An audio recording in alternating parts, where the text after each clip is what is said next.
Berlín, enero de 1945. El búnker del Führer, 10 metros bajo tierra. El general Heinz Guderian, uno de los arquitectos más brillantes de la Guerra Relámpago, el hombre que convirtió los tanques en instrumentos de conquista continental, se pone de pie frente a Adolf Hitler. Sobre la mesa hay mapas manchados de rojo, ciudades que ya no existen, líneas de frente que se desmoronan como arena mojada. Guderian tiene algo que decir, algo que sabe que puede costarle la vida. Mi Führer, la situación en el frente oriental es insostenible. Debemos negociar con los occidentales antes de que los soviéticos lleguen a Berlín. El silencio que sigue es de una densidad casi física. Hitler se levanta lentamente. Sus ojos, que en otros tiempos hipnotizaban multitudes, ahora tienen el brillo apagado y febril de un hombre que ha perdido el contacto con la realidad. Cuando habla, su voz tiembla de furia. «¡Traidor, cobarde! Los generales alemanes son la escoria del Reich». Guderian no es ejecutado ese día. Tiene la suerte, o la habilidad política, de ser simplemente degradado y enviado de licencia médica. Pero cientos de oficiales que pronunciaron palabras similares en los meses siguientes no tuvieron esa fortuna. Lo que pocos libros de historia mencionan con detalle es la magnitud brutal con la que el régimen nazi se volvió contra sus propios servidores en los últimos meses de la guerra. Entre julio de 1944 y mayo de 1945, el Tercer Reich ejecutó a más de 5.000 de sus propios soldados y oficiales, una cifra que supera el total de ejecuciones militares realizadas por todos los ejércitos aliados juntos durante toda la guerra. La lógica era perversa, pero coherente con la ideología nazi desde el principio. Para Hitler y sus círculos más íntimos, la derrota no podía ser resultado de errores estratégicos, de superioridad enemiga o de recursos insuficientes. La derrota solo podía tener una explicación: traición. Y si el Reich estaba siendo destruido, era porque sus propios generales, oficiales y soldados lo habían traicionado desde adentro. Esta paranoia no nació en 1945. Tenía raíces profundas en la mitología del movimiento nazi. Desde los años 20, Hitler predicaba la teoría de la puñalada por la espalda, la mito de la puñalada por la espalda, que afirmaba que Alemania no había perdido la Primera Guerra Mundial en el campo de batalla, sino que había sido traicionada por políticos judíos y cobardes en el frente interno. Esta narrativa fue la piedra fundacional del nazismo. Y en 1944, cuando las derrotas militares se acumulaban implacablemente, Hitler volvió a esa misma narrativa para explicar lo inexplicable. El mecanismo institucional que canalizó este terror fue el Tribunal del Honor del Ejército, el Ehrenhof, creado apresuradamente después del atentado del 20 de julio de 1944. Este tribunal no era un instrumento de justicia, era una guillotina burocrática diseñada para expulsar a los sospechosos de traición de la protección del Código Militar y entregarlos a la Gestapo y a los tribunales del partido, donde las condenas a muerte eran prácticamente automáticas. Para comprender la escala de lo que ocurrió, hay que entender primero el contexto. En el verano de 1944, Alemania estaba siendo aplastada simultáneamente en 3 frentes. En el oeste, el Día D había roto las defensas del Atlántico. En el este, la Operación Bagration había destruido en semanas el Grupo de Ejércitos Centro, la mayor derrota militar alemana de toda la guerra. En Italia, las tropas aliadas avanzaban hacia el norte. El Reich, que apenas 3 años antes dominaba un continente, estaba encogiendo a una velocidad que aterrorizaba incluso a sus propios arquitectos, y fue en ese momento de pánico existencial cuando un pequeño grupo de oficiales decidió actuar. El atentado del 20 de julio de 1944 no fue simplemente un intento de matar a Hitler, fue el momento culminante de una conspiración que llevaba años gestándose en los corredores más discretos del mando alemán. Detrás del coronel Klaus von Stauffenberg, quien colocó la bomba en la guarida del lobo, había una red de decenas de generales, diplomáticos y funcionarios civiles que habían llegado a la misma conclusión. Hitler estaba llevando a Alemania hacia una destrucción total y solo su eliminación podía salvar lo que quedaba del país. La bomba explotó. Hitler sobrevivió, y lo que siguió fue una purga de una crueldad sistemática que no tiene precedentes en la historia moderna de los ejércitos occidentales. En los meses posteriores al atentado, casi 5.000 personas fueron arrestadas. 150 fueron ejecutadas directamente relacionadas con la conspiración. El mariscal de campo Erwin Rommel, el héroe más popular de Alemania, fue obligado a suicidarse. El general Ludwig Beck, primer jefe del Estado Mayor del Ejército, fue fusilado. El exembajador Ulrich von Hassel fue ahorcado con un piano de acero en la prisión de Plötzensee, donde se filmaron las ejecuciones para que Hitler las viera por las noches. Pero la purga no se detuvo en los conspiradores del 20 de julio. Se expandió como un fuego que encontró combustible en todas partes. Cualquier oficial que se retirara sin orden expresa podía ser ejecutado por cobardía. Cualquier comandante que perdiera una ciudad era susceptible de ser arrestado y juzgado. Cualquier soldado capturado que intentara negociar o rendirse era considerado traidor. El Reich, en sus últimos meses, se convirtió en una máquina que devoraba a sus propios servidores con la misma eficiencia brutal con la que había devorado a sus enemigos declarados. Esta es la historia que raramente se cuenta, la historia de los hombres que creyeron en el Reich, que lo sirvieron fielmente durante años y que al final fueron eliminados por el mismo sistema al que habían consagrado sus vidas. En los próximos tópicos descubriremos, caso por caso, quiénes fueron esos hombres, qué crímenes se les imputaron, cómo fueron juzgados y ejecutados, y qué revela todo esto sobre la naturaleza del totalitarismo en su fase de colapso. ¿Sabías que el Tercer Reich ejecutó a más de sus propios oficiales en el último año de guerra que en todos los años anteriores juntos? Si esta historia te impactó, dale like, suscríbete al canal y activa las notificaciones. Cada semana traemos verdades que los libros de historia prefieren no contar. Guarida del Lobo, Rastenburg, Polonia ocupada. 20 de julio de 1944, 12:42 horas. El coronel Klaus von Stauffenberg coloca el maletín bajo la mesa de conferencias y sale de la sala con la excusa de hacer una llamada telefónica. 6 minutos después, una explosión sacude el cuartel general del Führer. Las paredes de madera se astillan. El techo colapsa parcialmente. 4 hombres mueren en el acto. Adolf Hitler no está entre ellos. La historia del atentado del 20 de julio de 1944 es probablemente la conspiración más documentada del siglo XX. Pero lo que ocurrió después del fracaso, la cacería sistemática, los juicios diseñados para humillar antes de matar, las ejecuciones filmadas por orden expresa del Führer, recibe mucho menos atención de la que merece.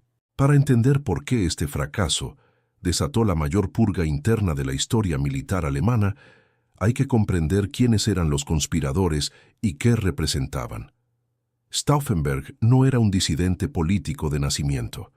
Era hijo de una familia aristocrática bávara con siglos de tradición militar.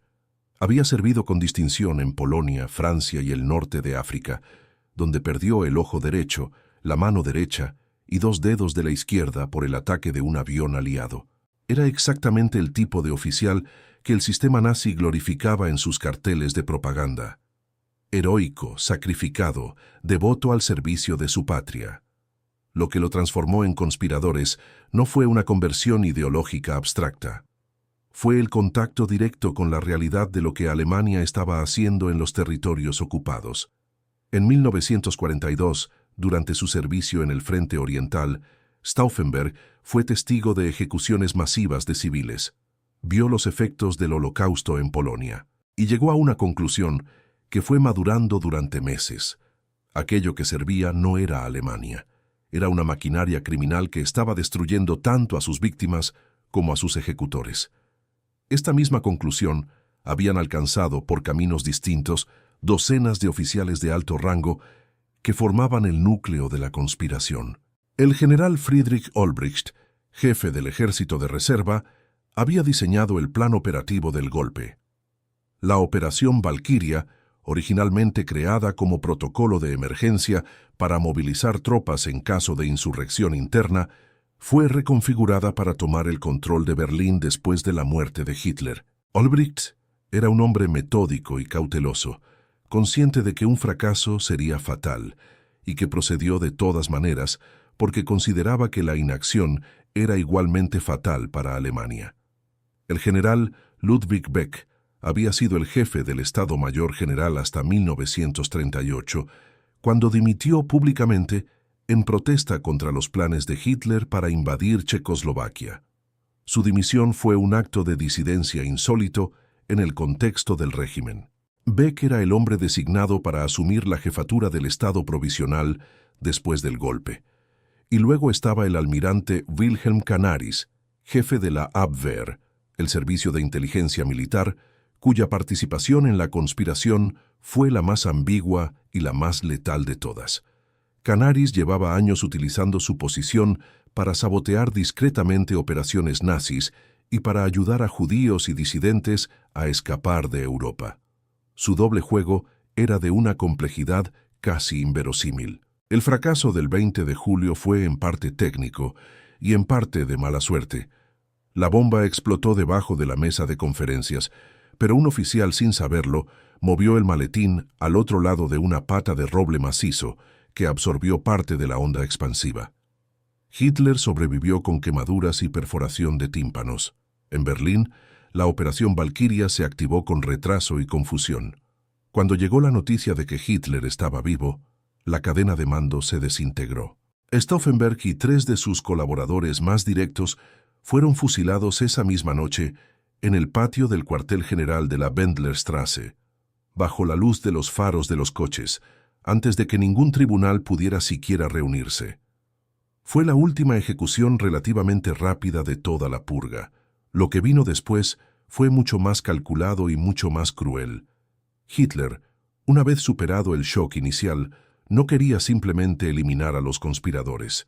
Quería humillarlos, exhibirlos y utilizarlos como espectáculo de terror para disuadir a cualquier otro que estuviera considerando la disidencia.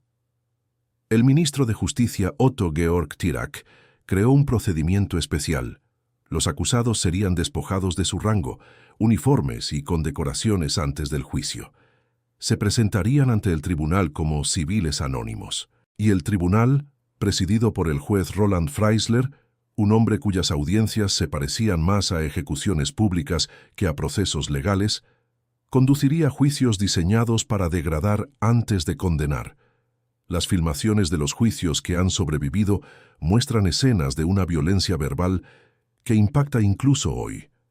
Freisler gritaba, interrumpía, ridiculizaba a los acusados que intentaban defenderse. Los hombres que una semana antes habían comandado divisiones y ejércitos estaban de pie, con ropas que no les quedaban bien, escuchando al presidente del tribunal llamarlos cerdos y criminales ante las cámaras que registraban todo para la posteridad. La mayoría fue ahorcada con cuerdas de piano en la prisión de Plötzensee. Las ejecuciones fueron filmadas y enviadas al búnker de Hitler, quien supuestamente las veía por las noches. En total, la purga directa relacionada con el 20 de julio eliminó a más de 150 oficiales y civiles, pero su efecto más profundo no fue numérico. Fue el terror que instaló en el resto del cuerpo de oficiales. Después del 20 de julio, cualquier expresión de duda o crítica se convirtió en un riesgo mortal. El Reich, en sus últimos 10 meses, gobernó tanto por el miedo externo, las bombas aliadas, los tanques soviéticos, como por el miedo interno que él mismo fabricaba. ¿Crees que los conspiradores del 20 de julio fueron héroes o simplemente oficiales que actuaron demasiado tarde? Comenta tu opinión. Hay pocas preguntas más fascinantes y más complejas en toda la historia de la Segunda Guerra Mundial. Berlín, 4 de agosto de 1944. Sala de reuniones del Ministerio de Guerra. 5 generales de las Fuerzas Armadas alemanas se sientan alrededor de una mesa. Sus uniformes brillan de condecoraciones. Sus caras expresan la concentración tensa de hombres que saben que la decisión que van a tomar tiene consecuencias irreversibles. Frente a ellos, una lista de nombres. Los nombres de sus camaradas. El Tribunal de Honor del Ejército, el Heeresserenhof, fue creado por orden directa de Hitler 9 días después del atentado del 20 de julio. Su propósito oficial era determinar si los oficiales acusados de participar en la conspiración deben ser expulsados del ejército. Su propósito real era mucho más siniestro. En el sistema legal alemán, un oficial en servicio activo tenía derecho a ser juzgado por un tribunal militar con un código de procedimientos establecido y ciertas protecciones formales. Al ser expulsado del ejército por el Tribunal de Honor, perdía esas protecciones, se convertía en civil, y como civil acusado de traición, era entregado directamente a la jurisdicción del Tribunal Popular del Reich, el Tribunal Popular, donde el juez Freisler esperaba con sus cuerdas de piano. El Tribunal de Honor era, en otras palabras, la antesala de la muerte. Lo que hace a esta institución particularmente perturbadora no es solo su función, que era brutal, sino su composición. Los miembros del tribunal eran los propios colegas de los acusados, mariscales de campo, generales de alto rango, hombres que en muchos casos habían servido junto a los oficiales que ahora estaban siendo expulsados. El mariscal de campo Gerd von Rundstedt, uno de los comandantes más veteranos de Alemania, presidió varias sesiones del tribunal. Rundstedt sabía perfectamente quiénes eran los acusados. Sabía que muchos de ellos habían servido honorablemente durante años y los expulsó de todas maneras. ¿Por qué? La respuesta revela algo fundamental sobre cómo funciona el totalitarismo en su fase más avanzada. Para estos generales, participar en el tribunal era en sí mismo un mecanismo de supervivencia. Demostrar lealtad activa al Führer mediante la condena de sus camaradas era la única forma de mantenerse fuera de la lista de sospechosos. En el clima de paranoia de 1944, negarse a participar o mostrar simpatía por los acusados podía ser fatal. Este mecanismo, forzar a los cómplices a convertirse en ejecutores para mantenerlos atados al sistema, era uno de los más sofisticados instrumentos de control del nazismo. Lo habían utilizado desde el principio. Lo utilizaban en los campos de concentración, donde los prisioneros eran forzados a participar en la vigilancia de sus propios compañeros. Lo utilizaban en las SS, donde las iniciaciones incluían actos que hacían a los nuevos miembros cómplices irrevocables de crímenes. Y lo utilizaban ahora, en el colapso, para asegurarse de que el cuerpo de oficiales se mantuviera unido por el crimen compartido. El proceso del Tribunal de Honor fue brutalmente eficiente. Entre agosto de 1944 y enero de 1945, el tribunal sesionó en múltiples ocasiones y procesó decenas de casos. Los juicios duraban a veces menos de una hora.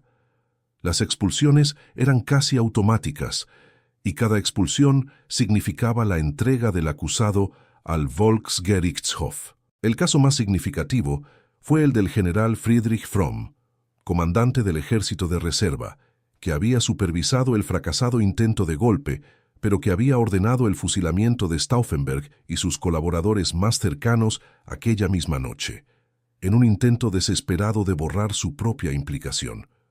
Fromm creía que ese acto de lealtad lo protegería. Se equivocó. El tribunal determinó que su conocimiento previo de la conspiración lo convertía en traidor de todas formas. Fue ejecutado en marzo de 1945. Hubo, sin embargo, casos en los que el tribunal mostró algo inesperado: resistencia.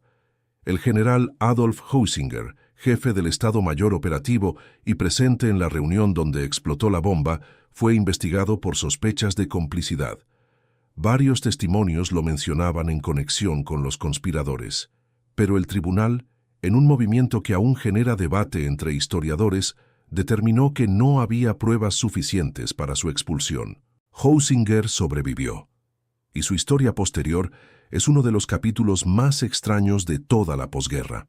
En los años 50 se convirtió en el primer inspector general de las Fuerzas Armadas de la República Federal de Alemania y más tarde en presidente del Comité Militar de la OTAN. La justicia de la posguerra, como veremos en tópicos posteriores, tenía sus propias formas de elección selectiva. Lo que el Tribunal de Honor demostró por encima de todo fue que el nazismo había logrado algo que pocas ideologías totalitarias consiguieron con tanta eficiencia: crear un sistema donde la lealtad y la complicidad eran indistinguibles, donde ser inocente era en sí mismo una posición insostenible. ¿Es posible juzgar moralmente a los generales que participaron en el Tribunal de Honor sabiendo que su negativa hubiera significado su propia muerte? Déjanos en los comentarios cómo enfrentarías esa elección imposible. Herrlingen, Alemania, 14 de octubre de 1944, 12:00 horas. El mariscal de campo Erwin Rommel está desayunando con su familia cuando escucha el ruido de los automóviles en el camino de entrada. Dos generales de las SS bajan de los coches. No vienen a visitarlo, vienen a darle una elección. Rommel tiene 15 minutos para decidir. La historia del zorro del desierto es quizás la más conocida de todos los casos de oficiales nazis eliminados por su propio régimen. Pero la manera en que se desarrolló, el nivel de cálculo político, la frialdad de la operación, la humillación meticulosamente diseñada, sigue siendo uno de los episodios más reveladores de la naturaleza del poder nazi. Erwin Rommel era, en 1944, el alemán más popular de Alemania. No solo un general exitoso, sino una figura mítica. Sus campañas en el norte de África habían generado una admiración que trascendía las fronteras nacionales. Incluso Churchill lo mencionó en la Cámara de los Comunes como un gran general. Los periódicos alemanes lo llamaban el héroe invicto. Su nombre era sinónimo de audacia, de genio táctico, de victorias imposibles logradas con recursos mínimos. Pero en privado Rommel había llegado a una conclusión que compartía solo con su círculo más íntimo. La guerra estaba perdida. Alemania necesitaba negociar antes de ser destruida totalmente, y Hitler era incapaz de tomar esa decisión. En los meses anteriores al día D, Rommel había tenido conversaciones discretas con varios de los oficiales que luego formarían parte de la conspiración del 20 de julio. No participó directamente en el plan de asesinato. Su posición era que Hitler debía ser arrestado y juzgado, no asesinado, pero estaba en comunicación con los conspiradores y su nombre aparecía en algunos documentos como posible líder de un gobierno de transición. Cuando la conspiración fracasó, esos documentos cayeron en manos de la Gestapo.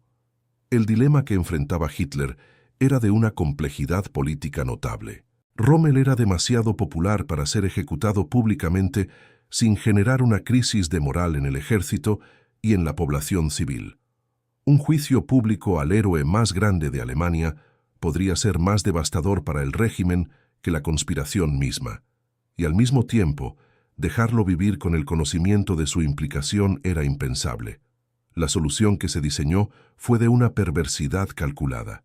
Los dos generales que llegaron a Herrlingen aquel 14 de octubre transmitieron el mensaje con precisión quirúrgica. Rommel tenía la opción de tomar una cápsula de cianuro voluntariamente. A cambio, se anunciaría públicamente que había muerto de las heridas sufridas en un ataque aéreo francés 3 meses antes, lo que era parcialmente cierto, ya que había resultado herido en julio. Su familia sería protegida. Recibiría un funeral de Estado con todos los honores. Se convertiría en mártir de la patria. La alternativa era ser arrestado, juzgado en el Volksgerichtshof y ejecutado de manera que comprometía irremediablemente a su familia. Rommel tenía 15 minutos para decidir. Según el testimonio posterior de su hijo Manfred, Rommel entró a la habitación donde éste esperaba y le dijo con una calma que el joven encontró más aterradora que cualquier demostración de angustia. «Dentro de un cuarto de hora, habré muerto». Explicó brevemente la situación. Dijo que optaba por el veneno para proteger a su familia. Se despidió y salió a uno de los automóviles de las SS. El proceso duró menos de 20 minutos. El cuerpo de Rommel llegó al hospital de Ulm con el corazón detenido. El diagnóstico oficial fue consecuencias de las heridas de guerra. Hitler ordenó un funeral nacional. Lloró públicamente ante el ataúd del hombre a quien había ordenado asesinar 72 horas antes. La familia de Rommel guardó silencio durante meses. Solo después de la derrota total del Reich, en 1945, comenzaron a revelar fragmentos de la verdad.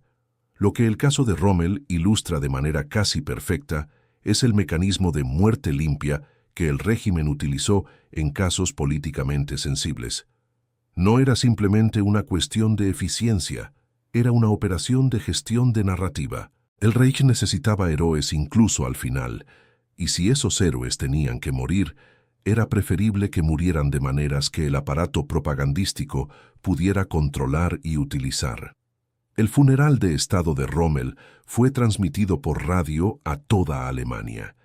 Millones de alemanes lloraron a su héroe. Ninguno supo la verdad. ¿El suicidio forzado de Rommel fue cobardía o sabiduría? Hubiera sido diferente para Alemania que eligiera el juicio público. Comenta, pocas decisiones en la historia tienen tantas lecturas posibles.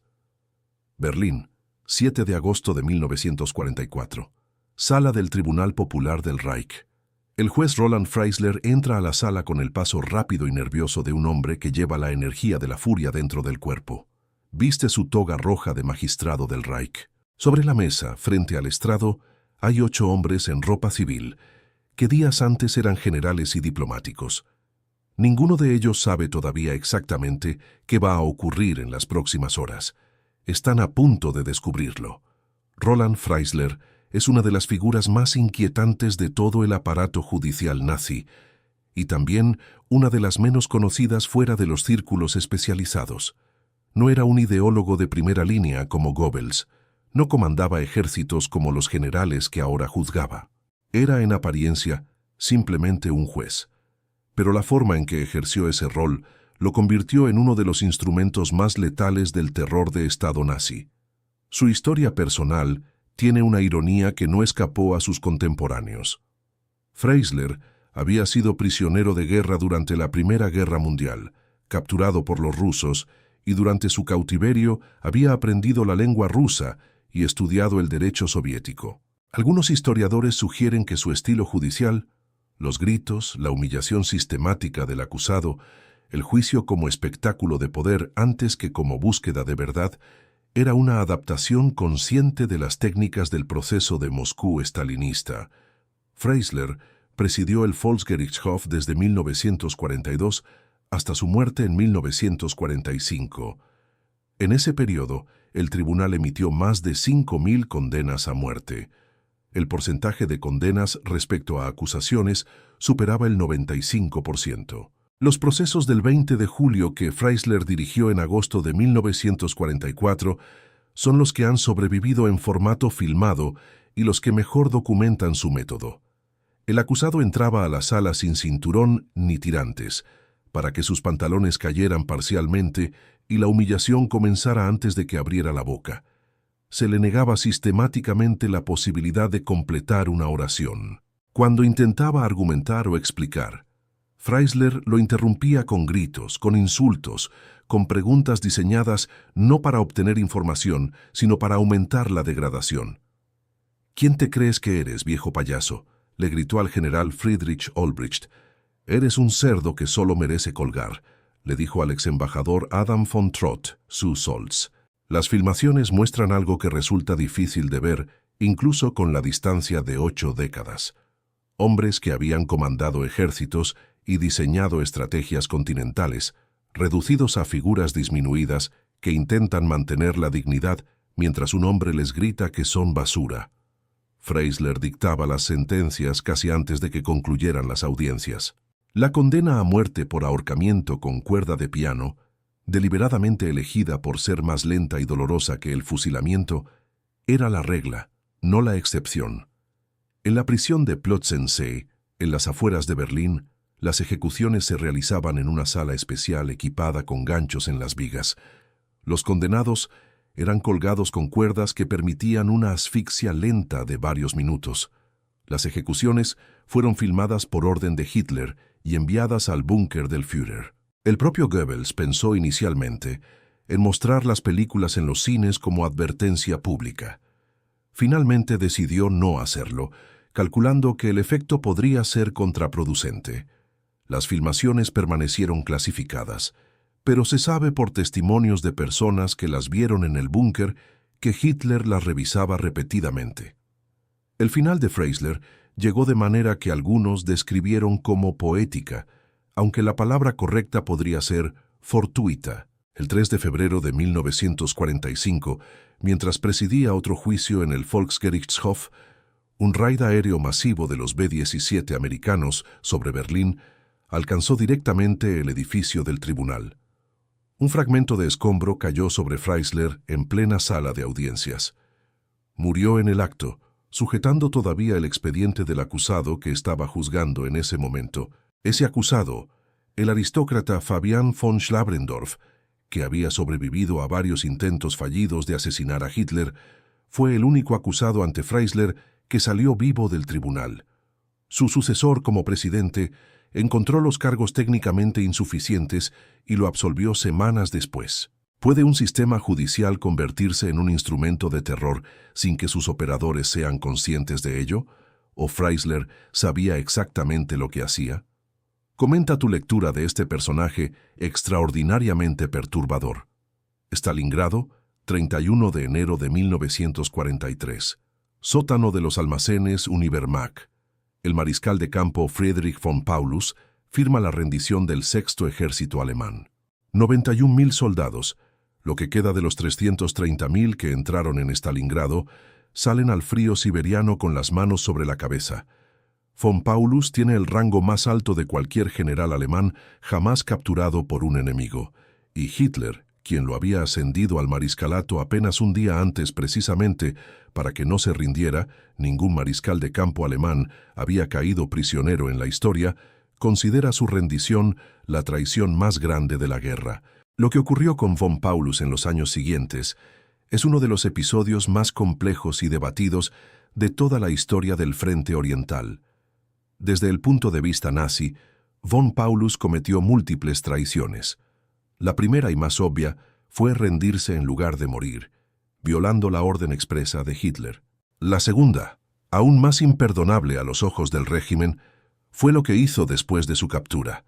En 1944, von Paulus se unió al Comité Nacional Alemania Libre, una organización de prisioneros de guerra alemanes patrocinada por la Unión Soviética que hacía llamamientos por radio a las tropas alemanas en el frente, instándolas a rendirse. Sus discursos eran transmitidos regularmente desde Moscú y llegaban a radios de soldados en todo el frente oriental.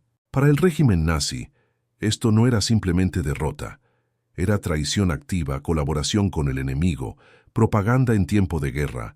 La familia de von Paulus en Alemania fue arrestada bajo la política del castigo colectivo, la responsabilidad colectiva familiar que hacía a los parientes de traidores responsables de sus crímenes. Pero von Paulus no estaba solo en este camino. Alrededor del Comité Alemania Libre se agruparon docenas de oficiales prisioneros que habían llegado desde el cautiverio soviético a conclusiones similares a las que los conspiradores del 20 de julio habían alcanzado desde dentro del Reich, que Hitler era la causa principal de la destrucción de Alemania y que continuar sirviéndole era en sí mismo una traición a la patria. El general Walter von Seydlitz-Kurzbach, también capturado en Stalingrado, fue aún más activo que von Paulus en sus actividades contra el régimen. Propuso repetidamente a los soviéticos la formación de una unidad militar activa de soldados alemanes prisioneros que combatiera junto al Ejército Rojo. Los soviéticos, cautelosos por razones propias, nunca autorizaron completamente ese proyecto, pero Seydlitz continuó sus actividades propagandísticas. El Reich respondió a estas traiciones con los únicos instrumentos que todavía controlaba. En los juicios en ausencia que el Volksgerichtshof celebró entre 1943 y 1945, von Paulus, von Seydlitz y decenas de otros prisioneros que colaboraban con el Comité Soviético fueron condenados a muerte por traición. Sus propiedades fueron confiscadas. Sus familias, en los casos en que no habían podido huir, sufrieron las consecuencias del castigo colectivo. Estos juicios en ausencia eran, por supuesto, teatrales en su efecto inmediato. Los condenados estaban en Moscú o en campos de prisioneros soviéticos fuera del alcance alemán. pero tenían un propósito real: enviar un mensaje al resto del cuerpo de oficiales de que la rendición y la colaboración con el enemigo tenían consecuencias para las familias que permanecían en Alemania.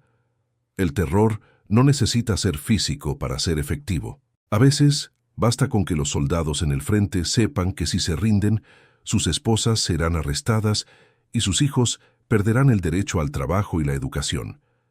El caso de von Paulus tuvo un epílogo que ilustra perfectamente las ironías de la posguerra.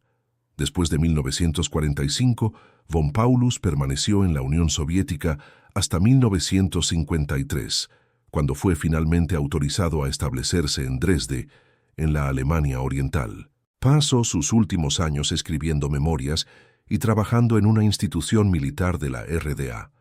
Murió en 1957. El Reich, que lo había condenado a muerte, lo había sobrevivido por solo 12 años. La colaboración de von Paulus con los soviéticos fue patriotismo genuino, pragmatismo de supervivencia o simple oportunismo. Comenta: los límites de la lealtad en tiempos de guerra son uno de los dilemas morales más permanentes de la historia. Berlín, agosto de 1944. Oficinas de la Gestapo. Prinz Albrecht Straße 8. Nina von Stauffenberg tiene 32 años y 4 hijos cuando los agentes de la Gestapo llegan a su casa. Su marido fue fusilado 2 semanas antes en el patio del Wendler Block. Ella no lo sabe con certeza todavía. Le han dicho diferentes cosas en diferentes momentos. Lo que sí sabe, porque se lo están diciendo ahora con una claridad que no admite ambigüedades, es que sus hijos serán separados de ella y enviados a un hogar de acogida bajo nombres falsos. Los niños serán reeducados, le dice uno de los agentes. Sus nombres serán cambiados. No recordarán quién era su padre. El castigo colectivo, literalmente arresto del clan familiar, fue uno de los instrumentos más brutales y psicológicamente sofisticados del aparato represivo nazi. Su lógica era simple y terrible. Si no podemos castigar directamente al traidor que está fuera de nuestro alcance, castigaremos a los que están dentro. La aplicación del castigo colectivo después del 20 de julio fue masiva. Más de 700 personas, esposas, hijos, padres, hermanos, primos de los conspiradores, fueron arrestadas en las semanas siguientes. Muchas fueron enviadas a campos de concentración. Los hijos menores fueron separados de sus madres y colocados en orfanatos bajo identidades falsas. El objetivo explícito del programa de renombramiento de los niños era borrar su identidad. Se documentaron casos donde niños de 5 y 6 años fueron registrados bajo apellidos completamente diferentes y trasladados a regiones del país donde nadie conocía a sus familias. Los archivos que podrían vincular al niño con su identidad original fueron destruidos o clasificados. La magnitud de esta operación solo comenzó a revelarse completamente después de la guerra, cuando sobrevivientes comenzaron a buscar a familiares desaparecidos. Nina von Stauffenberg fue enviada al campo de concentración de Ravensbrück bajo el seudónimo de Frau Schank. Sus 4 hijos fueron distribuidos en diferentes hogares de acogida. Tenía además un embarazo avanzado. Su 5º hijo nacería en el campo. La historia de su supervivencia y de la reunificación gradual de su familia después de 1945 es una de las pocas con algo parecido a un final esperanzador en todo este capítulo de la historia. Otras familias no tuvieron esa suerte. La esposa del general Ludwig Beck, que se suicidó la noche del 20 de julio antes de poder ser arrestado, fue sometida a interrogatorios repetidos y vigilancia continua hasta el final de la guerra. La madre del general Henning von Treschow, uno de los conspiradores más activos que se suicidó en el Frente Oriental, murió en circunstancias oscuras mientras estaba bajo custodia de la Gestapo. El castigo colectivo tenía también una dimensión estratégica que sus diseñadores habían calculado cuidadosamente. Saber que la familia sería castigada era una disuasión extraordinariamente efectiva para los oficiales que consideraban la disidencia. Muchos conspiradores del 20 de julio habían dudado durante meses o años precisamente por esta razón. No querían poner en riesgo a sus esposas e hijos, y cuando finalmente decidieron actuar, lo hicieron en parte sabiendo que estaban condenando a sus familias junto con ellos mismos. Esta conciencia aparece repetidamente en las cartas de despedida que algunos de los ejecutados lograron escribir antes de morir. El general Helmut James von Moltke, ejecutado en enero de 1945, escribió a su esposa en términos que combinaban la certeza de su propio destino con la angustia por el de ella. Sé que lo que hice era correcto. Sé también lo que te costará. Eso es lo único que no puedo sostener sin quebrarse. El castigo colectivo sobrevivió como práctica hasta los últimos días del Reich. En las semanas finales de la guerra, con el régimen desintegrándose en tiempo real, la Gestapo y las SS continuaban ejecutando órdenes de arresto contra familiares de desertores y traidores, incluso cuando ya era obvio que la derrota total era cuestión de días. Esta obstinada continuación del terror hasta el final es, quizás, la evidencia más clara de que el nazismo no era simplemente un régimen político que utilizaba el terror como instrumento. El terror era su esencia, su razón de ser, el único lenguaje en el que sabía comunicarse. El Sippenhaft significa que los hijos podían ser castigados por los actos de sus padres. Hay situaciones en la historia reciente donde este principio se ha aplicado de manera similar, comenta. La responsabilidad colectiva familiar es un tema más actual de lo que parece. Berlín, 23 de abril de 1945. La ciudad arde. Los cañones soviéticos se escuchan a menos de 20 kilómetros. En la prisión de Plötzensee, cuyo edificio principal ha sido parcialmente destruido por los bombardeos, los guardias continúan su trabajo con una regularidad que desafía la comprensión. Esa noche serán ejecutados 5 hombres. Mañana, otros 3. El Reich está a semanas, quizás días, de su colapso total. Pero la maquinaria de la muerte no se detiene.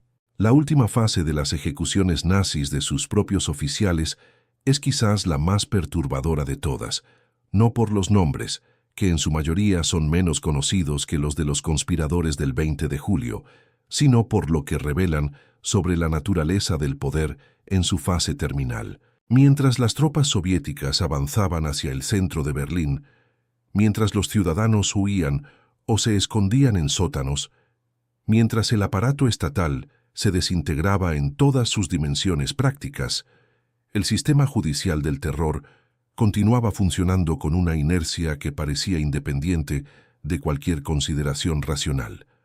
Los historiadores llaman a este fenómeno el terror residual, o en algunos textos, el terror inercial. Es la tendencia de los sistemas de represión estatal, altamente institucionalizados, a continuar operando incluso cuando la justificación política original ha desaparecido, por la simple razón de que sus operadores no tienen otra función y porque las estructuras de responsabilidad interna del sistema siguen activas. Entre enero y mayo de 1945, el Reich ejecutó a más de 3.000 de sus propios soldados y oficiales. Esta cifra es casi el doble de las ejecuciones de todos los años anteriores de la guerra combinados. Los casos del periodo final incluyen una variedad perturbadora de crímenes para los que se aplicó la pena de muerte. El general Anton Dostler fue ejecutado en enero de 1945 por haber ordenado la ejecución de soldados americanos capturados detrás de las líneas. Un crimen de guerra real, aunque juzgado por un tribunal americano después de la guerra, no por el propio Reich, que en circunstancias anteriores habría celebrado la decisión. El comandante de la guarnición de Leipzig, el general Arthur Goeritz, fue ejecutado en abril de 1945 por haber negociado con los americanos la rendición de la ciudad en lugar de defenderla hasta el último hombre.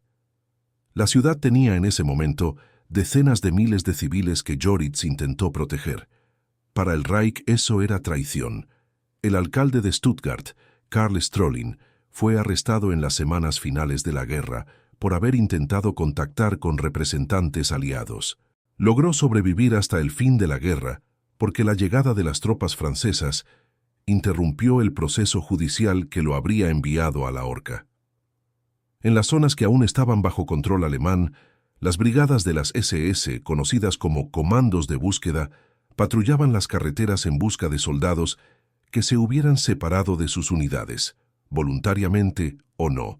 Los encontrados podían ser colgados en postes de teléfono o árboles junto a carteles escritos a mano: cobarde o traidor al Führer. Estas ejecuciones sumarias no requerían tribunal ni documentación. Bastaba la decisión de un oficial de las SS. Las últimas ejecuciones formales documentadas en la prisión de Plötzensee ocurrieron el 23 de abril de 1945, cuando el sonido de los tanques soviéticos era ya claramente audible desde el patio del penal. El último prisionero ejecutado por el régimen nazi, cuya identidad ha sido verificada históricamente, fue el pastor luterano Dietrich Bonhoeffer, ahorcado en el campo de concentración de Flossenbürg el 9 de abril de 1945, menos de un mes antes de la capitulación total del Reich. Bonhoeffer no era un oficial militar, era un teólogo que había dedicado años a la resistencia espiritual y práctica contra el nazismo, y que había sido detenido en 1943 por su colaboración con la Abwehr de Canaris para proteger a judíos. Su ejecución, ordenada personalmente por Hitler en los días finales, fue tan inútil desde cualquier perspectiva estratégica que algunos historiadores la interpretan como un acto puramente simbólico, el régimen afirmando su voluntad hasta el último aliento. El Reich murió como había vivido, matando. Las últimas ejecuciones del Reich ocurrieron cuando ya todos sabían que la derrota era inevitable. ¿Qué dice de un sistema político que usa sus últimas energías para matar a sus propios disidentes en lugar de buscar una salida? Comenta tu análisis. Flossenbürg, 9 de abril de 1945. Amanecer. El almirante Wilhelm Canaris está en el patio de ejecuciones del campo de concentración. Tiene 58 años. Durante los últimos 22 meses ha estado en prisión, sometido a interrogatorios que los documentos de la época describen como extraordinariamente duros. Está físicamente destruido, pero según el testimonio del médico del campo que estuvo presente, cuando el guardia le ordena subir al banquillo, lo hace sin que sea necesario llevarlo a la fuerza. Muere junto a Dietrich Bonhoeffer y otros 4 hombres en la misma mañana de abril. La historia de Wilhelm Canaris es probablemente la más enigmática de todas las que conforman este capítulo de la historia nazi. No porque sus actos sean oscuros, están razonablemente bien documentados, sino porque las motivaciones que los impulsaron siguen siendo objeto de debate entre historiadores que han dedicado décadas a estudiarlas. Canaris fue jefe de la Abwehr, el servicio de inteligencia militar alemán, desde 1935 hasta 1944. Era, en otras palabras, uno de los hombres con más acceso a información secreta del Reich, y durante años utilizó ese acceso de maneras que contradecían directamente los objetivos del régimen al que nominalmente servía. Los actos documentados de sabotaje y traición de Canaris son numerosos y diversos. Utilizó su posición para ayudar a judíos y disidentes a escapar de la Europa ocupada, en algunos casos proporcionándoles documentación falsa de agentes dobles que les daba protección legal. Informó discretamente a los servicios de inteligencia aliados sobre operaciones alemanas en ciertos contextos, aunque los detalles precisos de estas comunicaciones siguen siendo parcialmente clasificados en varios países. Transfirió al servicio de inteligencia suizo información sobre los planes alemanes de invasión de varios países antes de que estos ocurrieran, y mantuvo relaciones con múltiples de los conspiradores del 20 de julio, incluyendo al general Hans Oster, su subdirector en la Abwehr. La pregunta que los historiadores han debatido durante décadas es simple pero profunda. ¿Por qué? Canaris no era un antifascista ideológico por formación. Era un oficial de marina conservador y nacionalista que había apoyado el ascenso del nazismo en los años 30. No hay evidencias de que tuviera una conversión ideológica súbita que lo transformara en opositor del régimen. La teoría más documentada es que Canaris fue acumulando una oposición práctica al régimen a través del contacto directo con sus consecuencias. A diferencia de muchos oficiales que operaban en esferas relativamente abstractas, planificación estratégica, logística, comando de unidades, Canaris tenía acceso a los informes de inteligencia que describían la realidad sin filtros propagandísticos, los campos de exterminio, las ejecuciones masivas en el este, el nivel de destrucción que las políticas nazis estaban generando en territorios ocupados. La teoría alternativa, que algunos historiadores sostienen con evidencias más débiles, es que Canaris era un doble agente desde mucho antes de que la guerra comenzara, y que su rol como jefe de la Abwehr fue en parte facilitado por servicios de inteligencia británicos que tenían interés en que alguien de sus características ocupara ese cargo. Lo que sí es claro es que Canaris fue descubierto gradualmente. Las sospechas sobre él crecieron durante 1943. En 1944, la Abwehr fue disuelta y absorbida en el aparato de inteligencia de la CSS, en un movimiento que formalmente se presentó como reorganización burocrática, pero que en realidad representaba el fin de la relativa autonomía que la inteligencia militar había mantenido respecto al partido. Canaris fue relegado a un cargo sin importancia real. Después del 20 de julio de 1944, cuando los investigadores de la Gestapo revisaron los documentos capturados, encontraron evidencias más concretas de las actividades de Canaris. Fue arrestado en julio de 1944 y trasladado a una prisión de la SD. Los últimos meses de su vida son un testimonio de la crueldad del sistema que construyó en parte. Los interrogatorios fueron persistentes y físicamente brutales. A pesar de ello, Canaris logró mantener suficiente ambigüedad en sus declaraciones para que el régimen tardara casi 9 meses en reunir las pruebas consideradas suficientes para su ejecución. Murió en Flossenbürg el mismo día que Bonhoeffer, en la misma madrugada de abril, cuando los ejércitos aliados estaban ya en suelo alemán. La evaluación de Canaris varía radicalmente según quien la haga. Para algunos historiadores, fue un disidente que utilizó su posición para hacer el bien dentro de los límites de lo posible. Para otros, fue fundamentalmente un hombre del sistema que solo comenzó a oponerse cuando la derrota era inevitable. La verdad probablemente contiene elementos de ambas lecturas. El caso de Canaris plantea una de las preguntas más permanentes de la ética en situaciones extremas. ¿Es válido colaborar con un sistema criminal si esa colaboración te permite salvaguardar algunas vidas? ¿Dónde está el límite entre resistencia desde adentro y complicidad? Comenta tu perspectiva. El fiscal Robert H. Jackson, en su discurso de apertura ante el tribunal más importante del siglo XX, dice algo que va más allá de los crímenes específicos que se juzgan ese día. El poder de la mente del hombre para convertirse en esclavo de sus propias creaciones es quizás la lección más perturbadora de este proceso. Los generales y oficiales ejecutados por el propio régimen nazi entre 1944 y 1945 no son recordados con la misma intensidad que las víctimas del Holocausto, y hay razones obvias para esa diferencia de énfasis. Las víctimas del Holocausto fueron perseguidas por lo que eran: su origen, su religión, su identidad. Los oficiales ejecutados por el Reich fueron perseguidos, en la mayoría de los casos, por lo que hicieron o dijeron.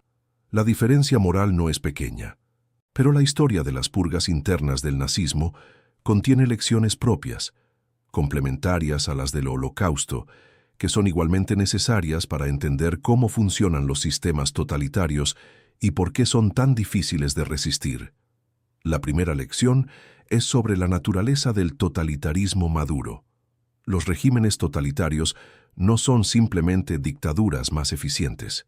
Son sistemas que, en su fase de madurez, comienzan a devorar a sus propios constructores. Esto no es un accidente ni una disfunción, es una consecuencia lógica de su estructura. Un sistema que requiere lealtad absoluta inevitablemente creará, con el tiempo, un número creciente de personas que no pueden mantener esa lealtad en todo momento, bajo cualquier circunstancia. Y la respuesta del sistema a esas personas solo puede ser la eliminación. Esto ocurrió en la Alemania nazi. Ocurrió de manera aún más sistemática en la Unión Soviética estalinista. donde las purgas militares de los años 30 eliminaron a casi toda la capa de mando superior del Ejército Rojo, con consecuencias catastróficas en los primeros años de la guerra contra Alemania. Ocurrió en la China maoísta durante la Revolución Cultural. Ocurrió en Camboya bajo los Jemeres Rojos, que en sus últimas fases ejecutaban a sus propios militantes acusados de contaminación ideológica. El patrón es consistente. El totalitarismo se destruye a sí mismo en la medida en que destruye a las personas que podría necesitar. La segunda lección es sobre la resistencia. La historia de los conspiradores del 20 de julio, de los generales que colaboraron con el Comité Alemania Libre, de los oficiales como Canaris que utilizaron sus posiciones para sabotear discretamente el régimen, demuestra algo que es importante no idealizar pero tampoco subestimar. Incluso dentro de los sistemas más represivos, la resistencia es posible.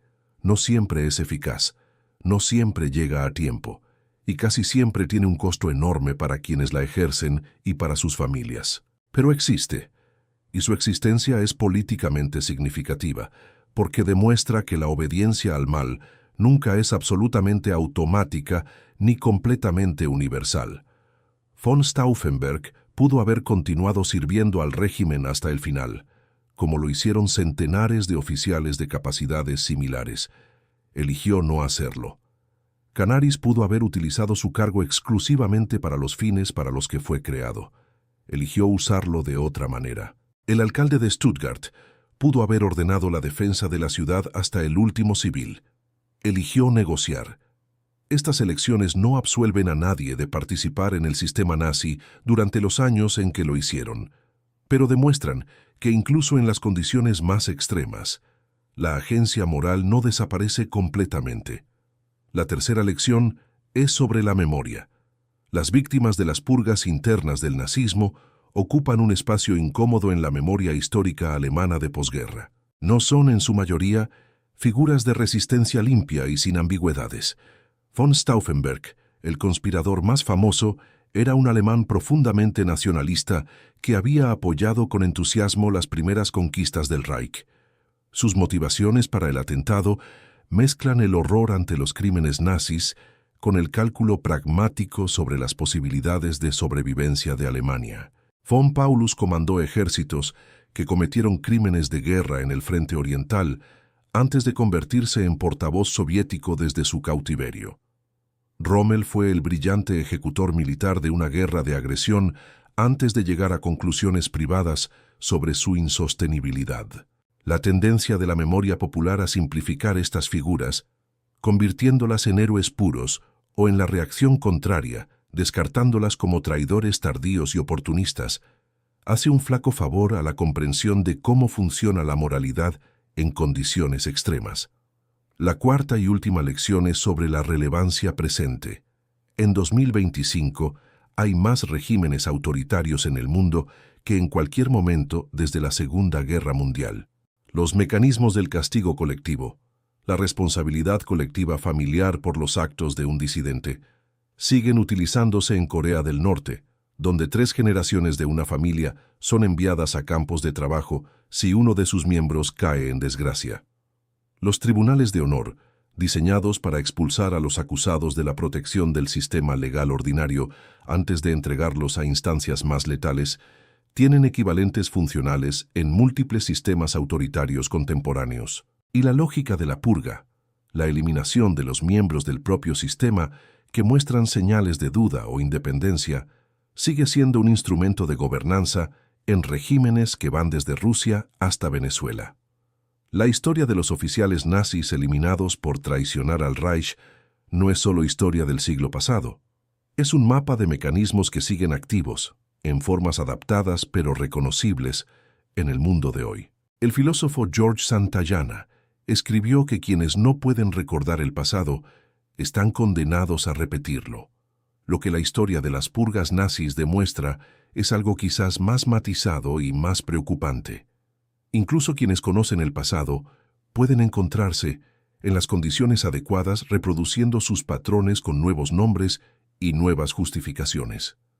La única protección real no es el conocimiento abstracto de lo que ocurrió, Es el desarrollo de una cultura de instituciones fuertes, de límites al poder que no dependan de la buena voluntad de quienes lo ejercen, y de una ciudadanía dispuesta a defender esos límites incluso cuando la defensa tiene costos. Esa es la herencia más profunda que nos dejan los hombres que murieron ahorcados en Plötzensee, suicidados en carreteras de Normandía, fusilados en patios de Berlín, o colgados al amanecer en campos que ya escuchaban el sonido de los ejércitos liberadores acercándose.